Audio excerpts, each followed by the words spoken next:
పాలసీలను ఎలక్ట్రానిక్ ఫార్మాట్లో ఉంచడాన్ని బీమా నియంత్రణ సంస్థ IRDAI తప్పనిసరి చేసింది. ఇప్పుడు బీమా కంపెనీలు డిజిటల్ బీమా కూడా జారీ చేయనున్నాయి. అందువల్ల బీమా చేసిన వ్యక్తి ఎలక్ట్రానిక్ ఇన్సూరెన్స్ ఖాతాను అంటే EIA తెరవడం అవసరం. ఈ ఖాతాలో మీరు బీమా పాలసీని డిజిటల్ ఫార్మాట్లో సేవ్ చేసుకోగలుగుతారు. మీరు పాత పాలసీని EIAకి బదిలీ చేయాలి. IRDAI ఈ చర్యతో బీమా చేసిన వారి అనేక ఆందోళనలను పరిష్కరించారు.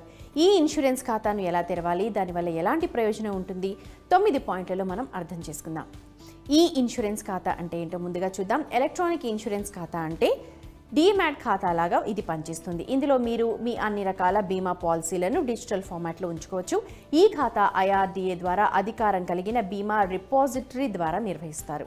ఈ ఖాతాలో జమ చేసిన పాలసీలను ఒకే క్లిక్తో సులభంగా యాక్సెస్ చేయొచ్చు. ఇక రిపాజిటరీలు అంటే ఏంటి? ఇన్సూరెన్స్ రిపాజిటరీకి లైసెన్స్ IRDAI ద్వారా జారీ చేశారు.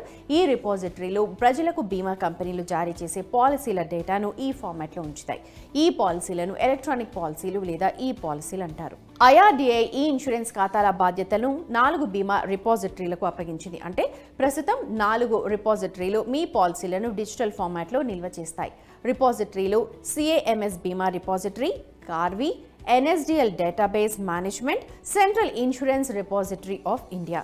ఈ రిపోర్టరీలు ఇప్పటికే దేశంలో ఈ ఇన్సూరెన్స్ ఖాతాలను తెరవడానికి సదుపాయాన్ని అందిస్తున్నాయి. షేర్ల కోసం డీమ్యాట్ ఖాతాలలాగే ఈ ఏజెన్సీలకు బీమా పాలసీలు డిజిటల్గా జమ చేస్తారు. మీరు 2 మార్గాల్లో ఈ ఇన్సూరెన్స్ ఖాతాను తెరవచ్చు. ఆన్లైన్ ఖాతా తెరవడానికి 4 రిపాజిటరీల్లో ఒకదాన్ని ఎంచుకోవాలి. అప్పుడు మీరు దాని వెబ్సైట్లోకి వెళ్ళి ఓపెన్ ఈ ఇన్సూరెన్స్ అకౌంట్ పై క్లిక్ చేయాలి. అప్పుడు మీరు మీ పాన్ లేదా ఆధార్ నంబర్ ద్వారా ఆ నెక్స్ట్ ప్రాసెస్ని కంప్లీట్ చేసి ఖాతాను తెరవచ్చు. ఇక ఆఫ్లైన్ ఖాతాను తెరవడానికి మీరు బీమా రిపాజిటరీ సైట్కి వెళ్ళి ఫామ్ని డౌన్లోడ్ చేసుకోవాలి. అప్పుడు మీరు ఈ ఫామ్ను కంప్లీట్ చేసి బీమా కంపెనీకి లేదా బ్రాంచ్కి KYC డాక్యుమెంట్లతో పాటు సబ్మిట్ చేయాలి. ఈ ఫామ్ని కొరియర్ లేదా పోస్ట్ ఆఫీస్ ద్వారా కూడా పంపొచ్చు. బీమా కంపెనీ ఈ ఫామ్కి సంబంధించిన రిపాజిటరీకి పంపుతుంది. అక్కడ ఈ ఫామ్ని ధృవీకరిస్తారు. మీ EIA 7 డేస్లో తెరుస్తారు.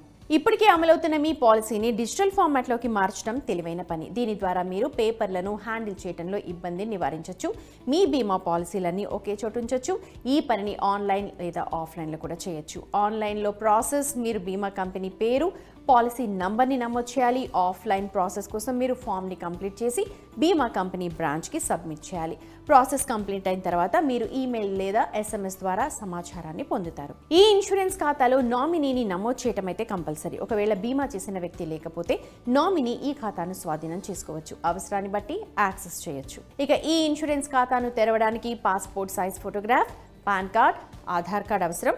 ఖాతాను ధృవీకరించడానికి రద్దు చేయబడిన ఒక చెక్ కాపీని జత చేయాల్సి ఉంటుంది. మీరు రిపాజిటరీ ద్వారా ఈ ఇన్సూరెన్స్ ఖాతాను తెరిస్తే ఈ సదుపాయానికి ఎటువంటి ఛార్జెస్ ఉండవు. ప్రస్తుతం ఈ ఖాతా నిర్వహణ కోసం రిపాజిటరీ ఎటువంటి ఫీ వసూలు చేయటం లేదు.